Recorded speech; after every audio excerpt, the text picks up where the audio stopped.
Nós vamos conversar hoje sobre o módulo de religiões matrizes africanas com um objetivo principal, que é desconstruir os olhares preconceituosos que existem sobre não só o povo africano, o continente africano, mas principalmente sobre as religiões matrizes africanas, que dentro de toda a história foram taxadas de magia, de feitiçaria e foram sempre colocadas ao lado do processo de construção histórica do Brasil, quando na verdade o continente africano ele contribuiu, se não igual, em maior quantidade para a construção da nossa história. Então, o nosso principal objetivo é construir novos olhares para vocês que vão passar esse conhecimento adiante, possam ter em mente qual a diversidade que nós estamos falando.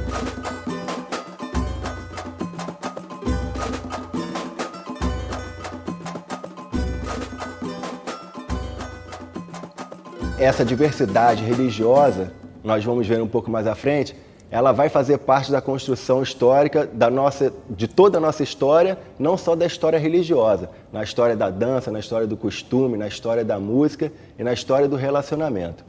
Esse continente africano, é importante salientar que ele é composto de várias etnias e os principais lugares, as referências que forneceram os escravos, que deram origem à nossa forma de religiosidade, são Congo, Angola, Nigéria e o Benin. Dentro de cada lugar desse, existia uma forma específica de religiosidade.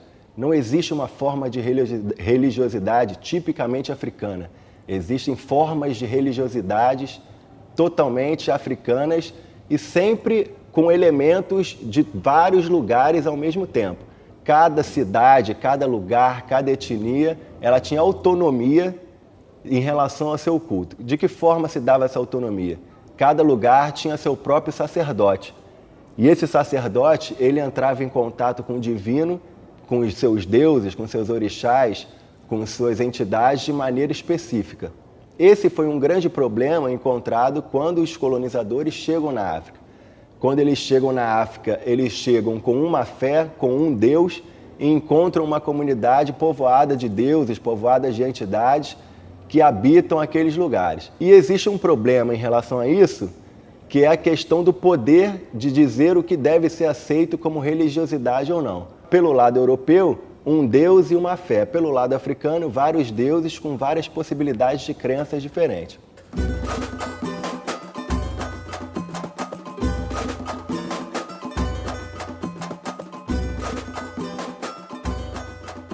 Essa revelação africana, ela é uma revelação contínua, diferente da revelação que vem junto com os colonizadores, que é uma revelação descontínua. De que maneira isso acontece? O que é uma revelação contínua e uma revelação descontínua? Essa descontínua é uma revelação das grandes religiões, onde todo o conhecimento religioso ele já foi engessado, ele já foi colocado num livro sagrado. Um exemplo disso, nós temos a Torá, nós temos a Bíblia, nós temos o Alcorão, que é o manual, assim nós podemos dizer, de que forma o fiel deve agir em relação à religião. O conhecimento africano, diferente dessa forma, ele é um conhecimento que ele é ligado cotidianamente ao modo de viver africano. Então, ele está sempre respondendo às demandas que surgem em cada lugar, em cada etnia, em cada reino. Essa é uma grande questão e é um ponto bastante importante, porque mostra o dinamismo da religiosidade africana e a dificuldade de você encontrar uma religião que seja pura, uma religião que seja certa, uma religião que seja errada. Como você tem um constante acesso às divindades, sejam eles inquices pelo povo banto, aos voduns pelo povo jeje, aos orixás pelo povo nagô, seja qual for.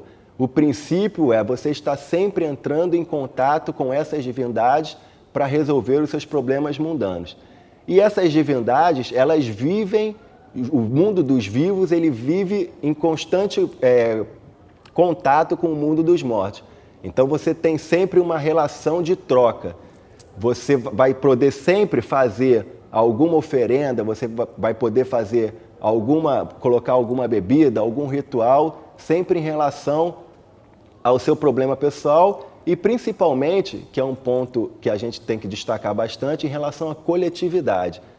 O princípio africano, ele preza sempre pela coletividade de toda a tribo, de todos aqueles que estão envolvidos em determinado ritual. É um pouco diferente da salvação através da individualidade ocidental, em que a pessoa por si só ela se salva e faz com que fique tudo bem. No continente africano, uma atitude individual ela pode reverberar, ela pode fazer com que toda a comunidade seja afetada por determinada coisa. Então a responsabilidade dessa convivência em relação à religiosidade é muito importante, uma vez que ela afeta toda a coletividade.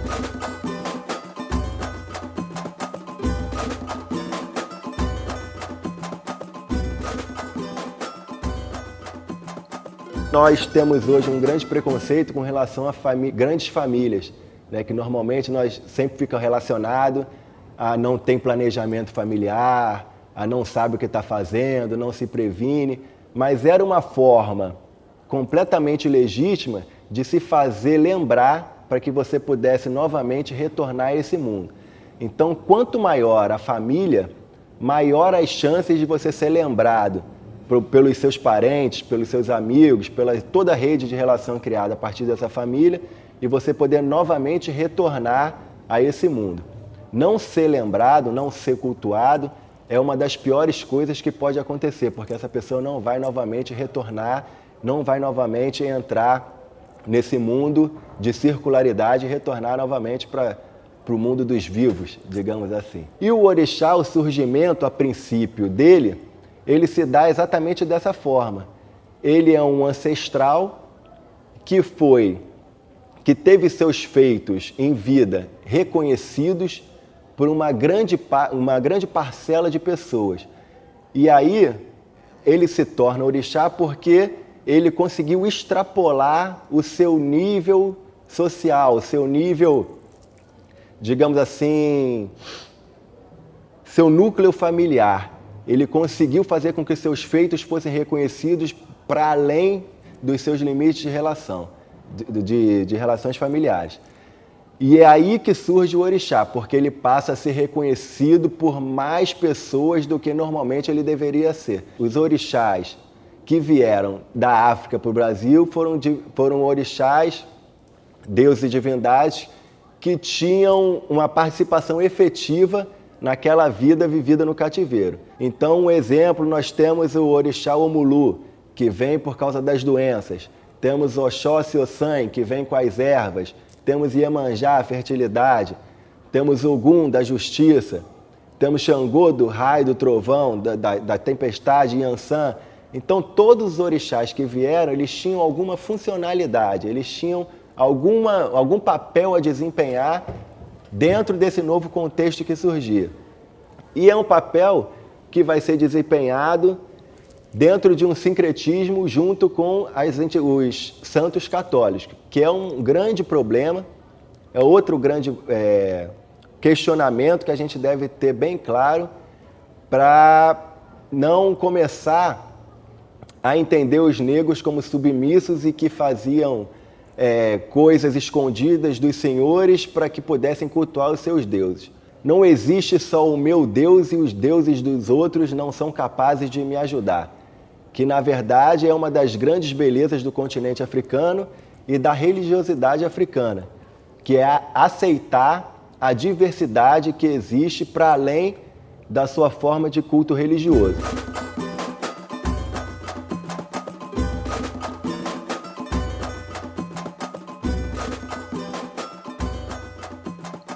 A gente pode chegar a duas conclusões, né?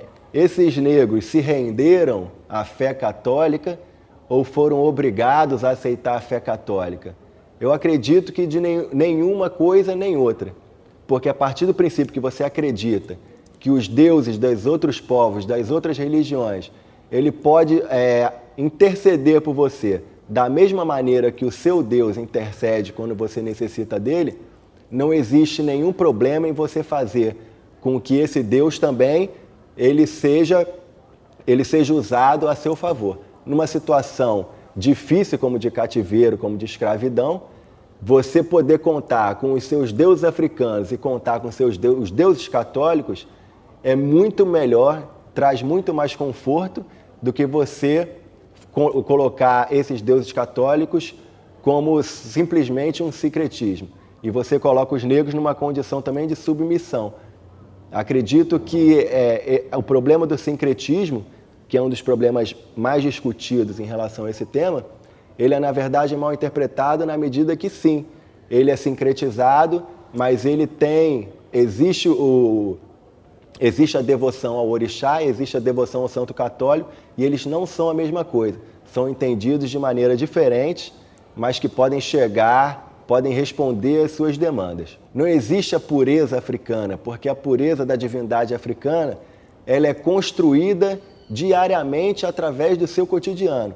Então, quando você busca uma pureza africana, você implicitamente está dizendo que existe uma maneira da África tratar a sua religiosidade, quando na verdade não existe uma África. Existem várias Áfricas, com várias nações e vários povos que possuem cultos e rituais diferentes. E esse é um outro grande problema que acontece em relação às religiões africanas, porque na procura dessa padronização, você acaba criando uma África que não existe no continente africano.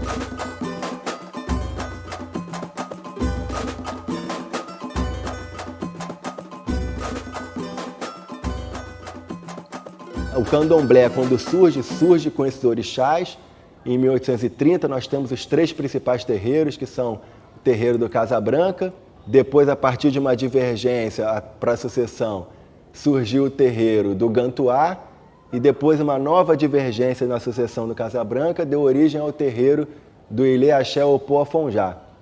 E esses 3 terreiros foram os terreiros estudados pelos sociólogos, antropólogos e etnólogos no início do século XX, que passaram a ser uma referência do que deveria ser entendido como candomblé.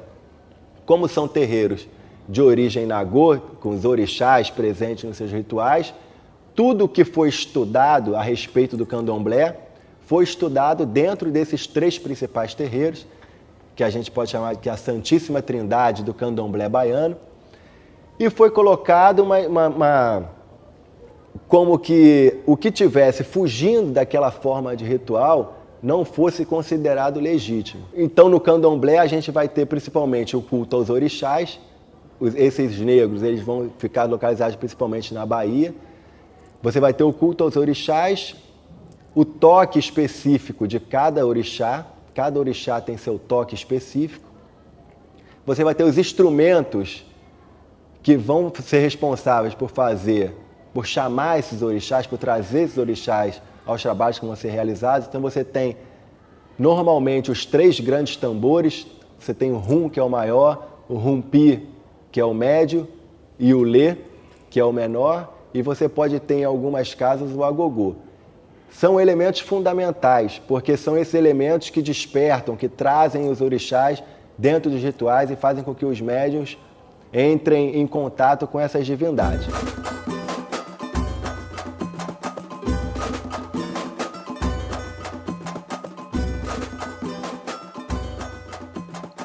Uma pessoa, para ela alcançar cargos dentro de um terreiro, ela tem que não só ter o conhecimento de todos os rituais, mas ela tem que participar de todos eles e aprender sempre.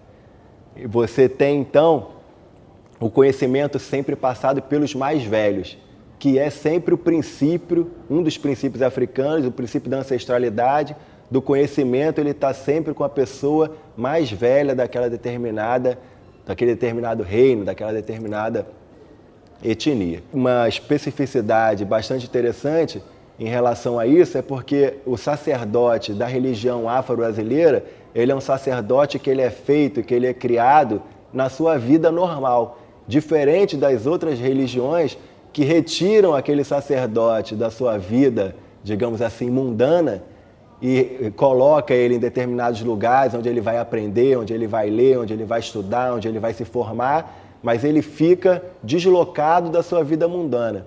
Completamente diferente de um sacerdote da religião afro-brasileira, que vai se tornar sacerdote, levando a sua vida normalmente e convivendo com todas as agruras, com todos os problemas, com todos os questionamentos dessa sua vida. Isso criou em alguns terreiros um grande problema, porque qual deveria ser referência? O conhecimento dos mais velhos, que tem na sua vida toda balizada dentro daqueles rituais, ou o conhecimento gerado pela academia, que fez pesquisas na África com seus rituais específicos, suas divindades, e traz novos conhecimentos para dentro dessas práticas afro-brasileiras. Esse foi um problema, foi e pode ser considerado um problema porque você chega ao ponto de poder questionar uma mãe de santo ou um pai de santo a partir de uma consulta a uma biblioteca, que a gente pode fazer uma brincadeira que seria um terreiro de biblioteca. Hoje, se você quiser montar um terreiro de candomblé, você numa biblioteca, você sabe como os orixás dançam, quais são as músicas, os toques, as comidas, de que maneira o terreiro deve ser disposto.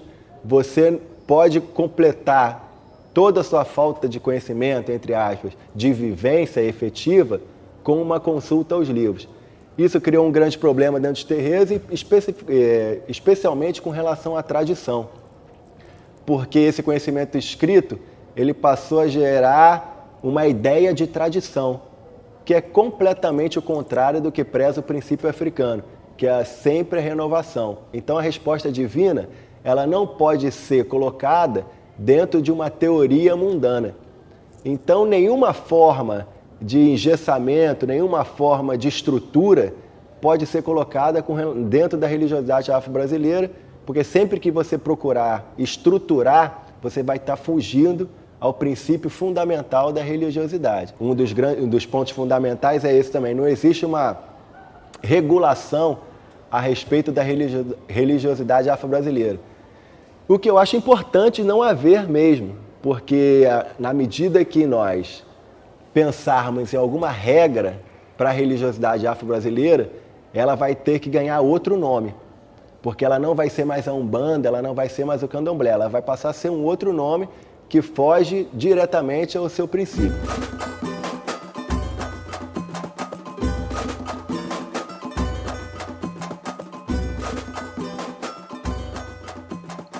A Umbanda surge no Brasil em 1908, início do século XX, e tem uma particularidade porque ela surge oficialmente, digamos assim, dentro de um terreiro kardecista.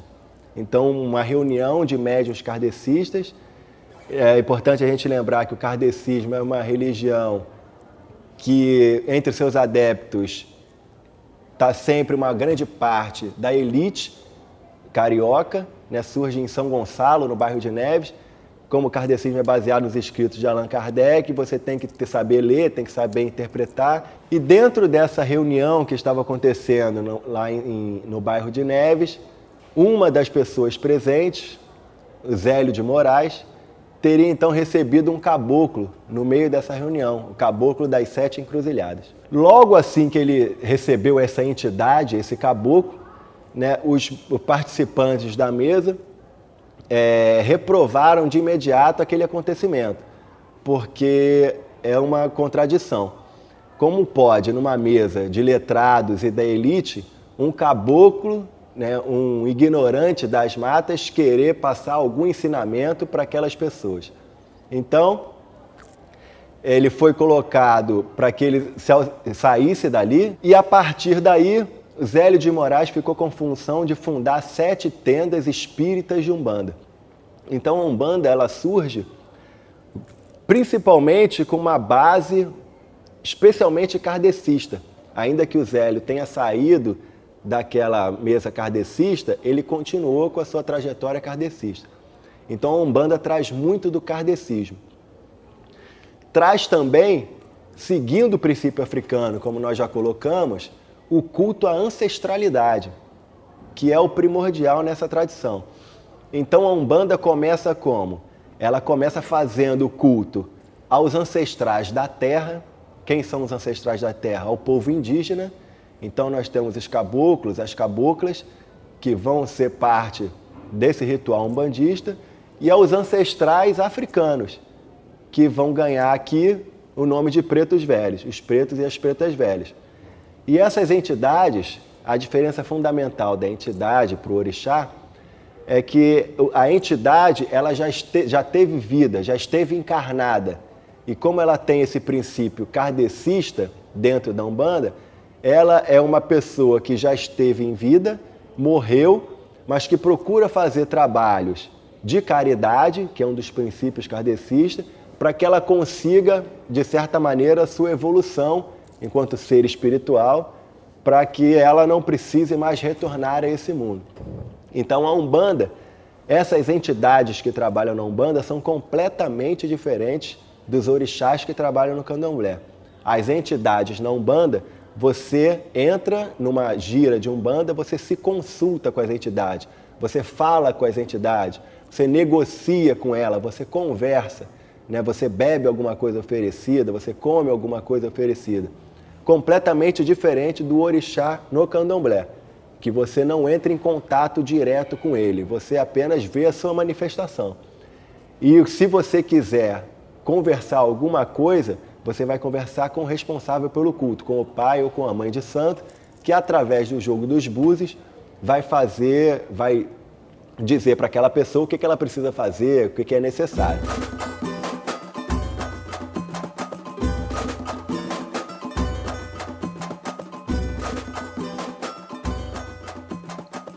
A pureza da religiosidade é você seguir a divindade. E a divindade, ela está sempre passando para os seus fiéis aquilo que deve ser necessário, é necessário ser feito. Então esse é um primeiro grande ponto. Não existe uma África una, não existe uma África homogênea, que a gente possa buscar elementos originais africanos. Não existe também a necessidade de se legitimar o culto afro-brasileiro em relação ao território africano. Você tem fatos e acontecimentos e rituais que têm origem, mas que não têm seu significado no continente africano. O ritual acontece de uma determinada maneira no continente africano, mas quando chega aqui, não só o ritual, como as músicas, os objetos usados dentro das cerimônias, eles ganham novas funções, ganham novos significados, passam a ser completamente modificados e ganham não só novos elementos, como são usados em situações diferentes. Então, não é necessária essa busca por uma origem africana.